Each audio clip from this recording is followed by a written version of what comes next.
तो hello friends, कैसे हैं आप लोग। जैसा कि आपको बताया कि हम लोग लगातार मैथमेटिक्स थर्ड के अंडर वीडियो सीरीज को देख रहे हैं। अलग अलग टॉपिक के रिगार्डिंग वीडियोस आपको देखने को मिल रही होंगी। आज हमारा टॉपिक डिस्कस होने वाला है गॉस जैकोबी मेथड। इससे पहले हम लोगों ने तीन मेथड को बहुत अच्छी तरीके से डिस्कस किया है।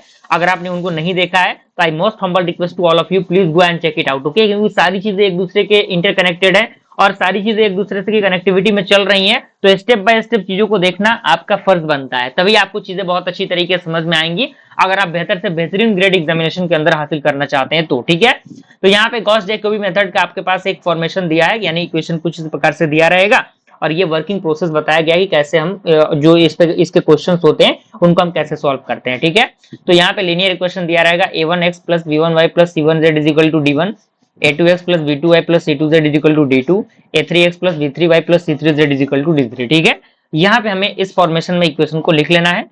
हमें यहाँ पे चेक करना है कि जब a1 जो है वो greater than b1 plus c1 होना चाहिए, b2 जो है वो greater than a2 plus c2 होना चाहिए, और यहाँ पे जो c3 है वो ग्रेटर होना चाहिए a3 प्लस b3 के। ठीक है, ये रिक्वायर्ड कंडीशंस हैं जो कि तीनों कंडीशन फुलफिल होने चाहिए। ठीक है, अब यहाँ पे हमें सॉल्व करना है इक्वेशन को for X Y and Z, यानी एक्स वाई और जेड के लिए हम इक्वेशन को सॉल्व करेंगे। तो एक्स निकालने का एक फॉर्मूला यहाँ पे दिया हुआ है। ये सारे फॉर्मूलाज आपको याद रखने हैं, डायरेक्टली याद होने चाहिए। ठीक है ना, और अगर आप 3-4 क्वेश्चन प्रैक्टिस कर लेते हैं इस पे तो आपके लिए और भी आसान हो जाएगा। तो एक्स का फॉर्मूला होता है x is equal to 1/a1 and bracket of d1 minus b1y minus c1z, जो कि इक्वेशन 1 है।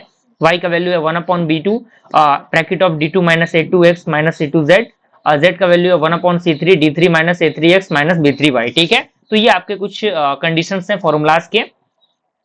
अब यहाँ पे हमें क्या करना है, हमें आइटरेशन अप्लाई करना है। तो पहले आइटरेशन में हमें क्या करेंगे, पहले आइटरेशन में एक्स वाई और जेड के जगह पे हम 0 पुट करेंगे इन इक्वेशन 1, 2 एंड 3। यानी इक्वेशन 1, 2 और 3 में हम क्या करेंगे, जहां जहां एक्स है, जहां जहां वाई है, जहां जहां जेड है, वहां 0 पुट करेंगे। तो फर्स्ट अप्रोक्सीमेट वैल्यू हमें मिल जाएगा x1 y1 z1, क्योंकि हम क्या कर रहे हैं, 1 पुट कर रहे हैं। इसी तरीके से जब फर्स्ट हमारा मिल जाएगा तो हम x के जगह पे क्या करेंगे, x1 के वैल्यू को पुट करेंगे, y के जगह पे y1 के वैल्यू को पुट करेंगे और z के जगह पे z1 के वैल्यू को पुट करेंगे। ठीक है, इनटू द इक्वेशन 1, 2 एंड 3। तो हमें क्या मिलेगा, हमें सेकंड अप्रोक्सीमेट वैल्यू मिलेगा जो कि किसके फॉर्म में होगा, x2 y2 एंड z2 के फॉर्म में रहेगा। देन थर्ड जो आपका आइटरेशन होगा वो क्या हो जाएगा, थर्ड आइटरेशन में आपका x का वैल्यू x2, y का वैल्यू y2, z का वैल्यू z2 हो जाएगा, और उसको अगेन हम 1, 2 और 3 इक्वेशन में रखेंगे तो हमें x3, y3 और z3 का मान निकलेगा। तो इस तरीके से चीजें स्टेप बाय स्टेप आगे बढ़ती रहेंगी। ठीक है ना, तो ये हमारा वर्किंग प्रोसेस है। अब डायरेक्टली हम क्वेश्चन पे चलते हैं, देखते हैं किस तरीके से हम इनके क्वेश्चन को सॉल्व करेंगे। ठीक है, तो यहाँ पे क्वेश्चन कह रहा है कि solve by Jacobi method 10x minus 5y minus 2z is equal to 3, 4x minus 10y plus 3z is equal to minus 3, x plus 6y plus 10z is equal to minus 3। ठीक है ना, तो हमें इसको सॉल्व करना है Gauss जो आपका जैकोबी मेथड है इसके द्वारा। ठीक है, तो हमने क्या कहा था, सबसे पहले हमें x y और z के फॉर्मेशन में लिखना होगा। तो फॉर्मूला क्या होता है x का, 1 अपॉन, यहाँ देखिए x का मान क्या है 1/a1। तो आपको पता है कि a1 क्या है, सबसे पहले आपको क्या करना है, a1 a2 a3 b1 b2 b3 c1 c2 c3 d1 d2 d3 find out करना है। तो यहाँ पे a1 क्या है, 10 है। तो यहाँ पे हमने क्या कर लिया, डायरेक्टली हमने यहाँ पे लिखा है, यहाँ पे हमने 1/10 और उसके बाद ब्रैकेट में हमारा क्या है फॉर्मूला, हमारा फॉर्मूला देखिए क्या है, यहाँ पे क्या लिखा हुआ है, d1 minus b1y, d1 minus b1y minus c1z। b1 देखिए यहाँ पे क्या है, यहाँ पे देखिए ये आपका a1 b1 यहाँ पे है। ठीक है, d1 है यहाँ पे, सॉरी। तो यहाँ पे हमने d का वैल्यू रखा, फिर b का वैल्यू रखा, फिर वाले वैल्यूज को रखे हमने। इस तरीके से y के अंदर पुट करेंगे तो हमारे पास ये इक्वेशन मिलेगा, z के अंदर पुट करेंगे तो हमें ये इक्वेशन मिलेगा। इन सबको हमने इक्वेशन 1 मान लिया है। ठीक है ना, हमने क्या किया, कुछ नहीं किया, जो भी इक्वेशन है उसमें हमने कंपेयर कर लेना है और देख लेना है कि a1 का मान क्या है, b1 का मान कितना है, b2 जो आपका a2 और a3 और b2 b3 c2 c3 c1 का मान क्या है। इस तरीके से हमें यहाँ पे वैल्यू को रखने हैं। ठीक है, अब हमें करना क्या है, फर्स्ट आइटरेशन में हमने क्या बताया था कि जहां जहां x है, जहां जहां y है, जहां जहां z है, वहां 0 पुट करेंगे। तो हमने 0 पुट कर दिया यहाँ पे इस इक्वेशन के अंदर x में। तो यहाँ पे आपका क्या बच जाएगा, केवल 3 बच जाएगा। 3/10 क्या होगा, 0.3 हो जाएगा। इस तरीके से अगर हम y1 की बात करें तो यहाँ पे आपका 3 हो जाएगा, 3/10 क्या होगा, 0.3 हो जाएगा। फिर इसकी हम बात करें तो ये माइनस में आएगा, ध्यान दीजिए माइनस में आ गया। तो चूंकि आपको पता है कि x1 y1 z1 का मान निकल गया, तो हम सेकंड अप्रोक्सीमेट फाइंड आउट करने के लिए क्या करेंगे, x की जगह पे 0.3, y की जगह पे 0.3 और z की जगह पे माइनस 0.3 पुट करेंगे। ठीक है, इक्वेशन 1 के अंदर।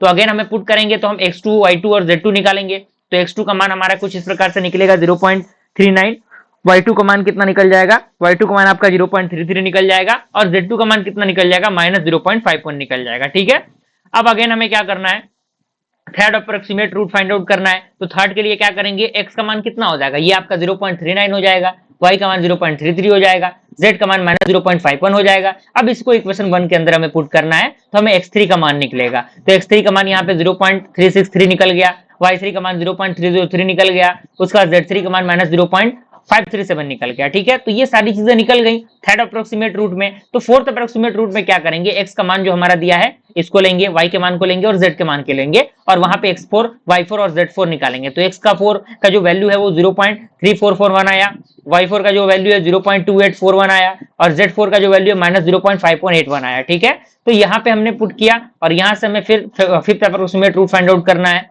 ठीक है ना, तो यहां से हम अप्लाई करते जा रहे हैं स्टेप बाय स्टेप। तो ये चीजें कुछ इस प्रकार से बढ़ रही हैं और ये कब तक करते रहनी है, जब तक कि हमें एग्जैक्ट कह सकते हैं कि अप्रोक्सीमेट रूट नहीं मिल जाता तब तक। ठीक है ना, यानी वैल्यूज दो सिमिलर होने चाहिए, यानी अगर हम x4 का निकाल रहे हैं और x5 का वैल्यू लगभग सिमिलर आ गया तो वहीं पे हम रुक जाएंगे। तो हमें x5 z5 और yz निकल चुका है, y5 निकल चुका है और यहाँ से हमें z6 तक टर्म हमने निकाल लिए। उसके बाद 7 अप्रोक्सीमेट रूट फाइंड आउट करना है, 7 अप्रोक्सीमेट रूट भी हम फाइंड आउट करेंगे। अगेन वही चीज है, सारी चीजें स्टेप बाय स्टेप आगे बढ़ानी है। उसके बाद 8 अप्रोक्सीमेट रूट पे चला गया।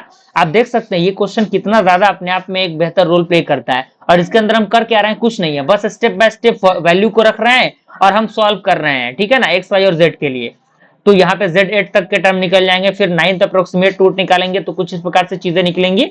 ओके, तो यहाँ से आपके पास सारी चीजें दी गई हैं। तो यहाँ पे हमारा जो अप्रोक्सीमेट रूट है, आपके सामने x का वैल्यू, y का वैल्यू और z का वैल्यू निकल के आ गया, क्योंकि हम देखेंगे कि x9 में जो वैल्यू है x का 0.31 है और यहाँ पे x8 में आपको जो वैल्यू है दिख रहा होगा 0.341 है। ठीक है ना, तो लगभग सेम आ रहा है ना, इसीलिए हमने क्या किया, वहीं पे उस चीजों को रोक दिया है और हमें जो अप्रोक्सीमेट सॉल्यूशन है वो हमें मिल चुका है। तो इस तरीके से हमने इनके क्वेश्चन को सॉल्व किया और इस पे रिलेटेड जो न्यूमेरिकल क्वेश्चन होते हैं उनको आपको प्रैक्टिस करनी है, ये आपकी जिम्मेदारी है। आप कहीं से भी क्वेश्चन को उठा सकते हैं, पीएलक्यू क्वेश्चन सॉल्व करिए या फिर गूगल का सहारा लीजिए, है कि नहीं, जिस तरीके से भी, लेकिन 4-5 क्वेश्चन अगर आपको खुद से प्रैक्टिस कर लेने हैं तो आपके लिए बेहतर रहेंगी चीजें और ज्यादा चीजों को शेयर करना है। मिलता है फ्रेंड्स अगले वीडियो में, तब तक के लिए थैंक यू।